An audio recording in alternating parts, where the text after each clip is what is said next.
we're I don't know if anybody's seen Trading Places, but we're going to make a $1 bet here. Rick, what's your bet? My bet is that Chris Era will never come forward with evidence supporting a claim that he got a perfect score on Pac-Man of 3,333,360 in the 1980s. My bet is this will never happen. $1. Well, my bet is that because Chris and Bill have like the Pentagon, they got so much information that they will bring a photograph out that Chris will show himself, because Chris was always the better Pac-Man player between Chris and Bill. Rick is better than Chris, and Chris is better than Bill. That's actually how it would have gone in 1999 if they would have played head-to-head, but they don't want to tell that story. And because Chris has made numerous claims to Donald Hayes, David Race. It's on ClassicArcadeGaming.com's forum that he did it, and you know, but we were just arguing over semantics. Like, what is he claiming? Okay, so there is a claim. I got a perfect score, and I have knowledge of the 9 regenerating dots. Now, these two things, that is like it's like grammatically incorrect to say that. If you got a perfect score of 3,333,360, you do not need to say that you have knowledge of the 9 dots. It's already included. You have to have knowledge of the 9 dots in order to get the perfect score. But the problem is, in the early 80s, there was this definition of a perfect score of being to the end of the 6th key where the blue time ends. So you could say, I got a perfect score and I have knowledge of the 9 dots, inferring that you could do it. Now, as like the video gaming community should be aware, it's not enough to say, oh, I think I can do that. You actually have to do it. They have this way of discrediting people or discounting people. Oh, you're not as good as us, you're not as good as us, you'll never be as good as... It's like, they're so full of shit, it's not even funny. But I'll take that $1 bet, and yeah.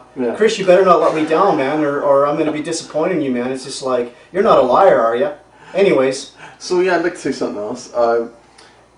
Through many conversations I've had with both Bill Mitchell and Chris Era, they commented on the fact that in 1984 they were capable of getting a perfect game, and they had perfect score to the end of the 6th key, but they had never put it all together to get the 3,333,360. And they said they had more important things to do, like playing Miss Pac-Man and Donkey Kong and Burger Time, and it just got put on the back burner. And then in 1999 they realized, oh, like, people are gung-ho to get this, like, let's go for it again. And that's why I say to all those naysayers out there who are saying, like, why did it take 15 years? Because it just simply wasn't on their radar. Otherwise, Bill Boswell did do it. He's a well-respected player in my eyes now, and I've seen that guy play, man. It's amazing what he can do. And so, you know, even Bill stopped talking to me. But what did Bill say to you that when you asked him that question about did you do it in the 80s? Like, and he was evasive. Okay, so I asked Bill in the game he had on July 3rd, 1999, which was officially recognized as the first perfect Pac-Man score. I said, Bill, was that indeed the first time you ever did it under any circumstances? And he says to me, Rick, I'm not going to answer that question, and I'm doing it to protect you.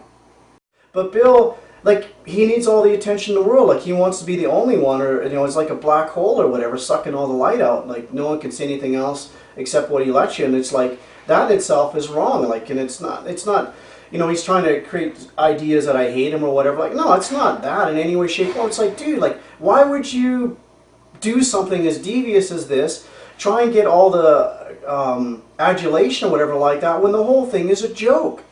I'm a better player than Bill. I don't go out seeking this kind of fanfare or whatever like that. I'd rather have friends than fans. Like, it's ridiculous.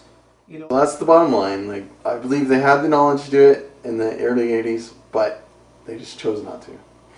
You know, so Bill's expecting me to recant for exposing his lie and his fraud. I think he needs to recant and just give Bill Boswell the credit he deserves, and, you know, we can all play some games and not worry about who the best is, because it really doesn't amount to anything. You know, it's just we play for fun, not, you know, this is a subculture. It's never going to be popular culture. No one will understand how these games helped us to learn how to think and develop, you know, different problem-solving skills and the fun that we get out of playing these games. So, you know, it's something that we all know from the inside out, not expecting adulation from the outside in. So, anyways, you can take it for what it is. Like, hopefully you now know the story of the perfect Pac-Man and why Bill is the perfect Fraudman.